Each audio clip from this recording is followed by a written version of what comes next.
আমরা 5ই জুলাই বরিশাল থেকে ঘোষণা দিয়েছিলাম যে বৈষম্য বিরোধী আন্দোলনে আমরা সম্পৃক্ত এবং মাঠে ময়দানে ছিলাম এবং মাদ্রাসা কেন্দ্রিক প্রথম মিছিল বের হয়েছিল ওই ক্যাম্পাস থেকেই, আপনারা দেখেছেন। অর্থাৎ মাদ্রাসার ছেলেরা বৈষম্য বিরোধী আন্দোলনে প্রথম সম্পৃক্ত হয়েছে চরমনাই মাদ্রাসা এবং বাংলাদেশের প্রত্যেকটা মাদ্রাসা আমরা উদ্বুদ্ধ করেছিলাম, ওলামায়ে কেরাম ছিল এবং বৈষম্য বিরোধী আন্দোলনে আমরা সামনের কাতারেই আন্দোলন করেছিলাম। যেহেতু আমাদের সহযোদ্ধা, আমরা একই সাথে আন্দোলন করেছি, একই সাথে দেশকে পরিবর্তন করার চেষ্টা করেছি। আল্লাহ পাকের শুকর, সেই যোদ্ধারা এখানে আসছেন।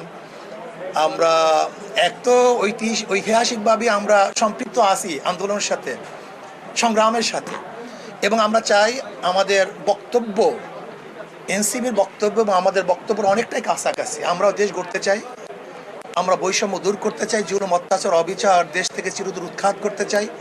আজকে আমাদের নাহিদ সাহেব যে বক্তব্য দিয়েছেন, চাঁদামুক্ত একটা দেশ গড়তে চাই। আমরা আলহামদুলিল্লাহ চাঁদামুক্ত একটা দেশ গড়তে চাই। আমরা দেখেছেন যে আজকে বাংলাদেশে আমাদের বিরুদ্ধে ডাইরেক্ট যে অশোভনীয় বক্তব্যগুলো দেওয়া হয়েছে, আমি বিশ্বাস করি যে ভদ্র মানুষ, জ্ঞানী মানুষরা এইটা কোনো অ্যাকসেপ্ট করে নাই এবং আমি বিশ্বাস করি তারা উলামায়ে কেরামের থেকে বিচ্ছিন্ন হচ্ছে।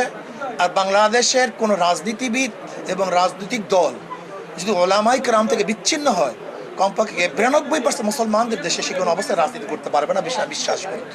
কাজে আমি আজকে আমাদের বৈষম্য বিরোধী আন্দোলনের থেকে শুরু করে এনসিপি যারা গঠন করেছেন, আমি সবাইকে ধন্যবাদ জ্ঞাপন করছি এবং আশা করি ইনশাআল্লাহ ভবিষ্যতেও আমরা সহযোদ্ধা হিসাবে দেশকে গড়ব এবং দেশের নেতৃত্ব দেবো ইনশাআল্লাহ।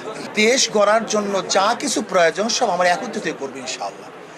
দেশ গড়ার জন্য যাহা কিছু প্রয়োজন, সে নির্বাচন হোক, আন্দোলন হোক, সংগ্রাম হোক, বিপ্লব হোক, বক্তব্য হোক, একই মঞ্চে হোক, অর্থাৎ দেশকে গড়ার জন্য যাহা কিছু প্রয়োজন আমরা সমৃদ্ধভাবে করবো ইনশাআল্লাহ।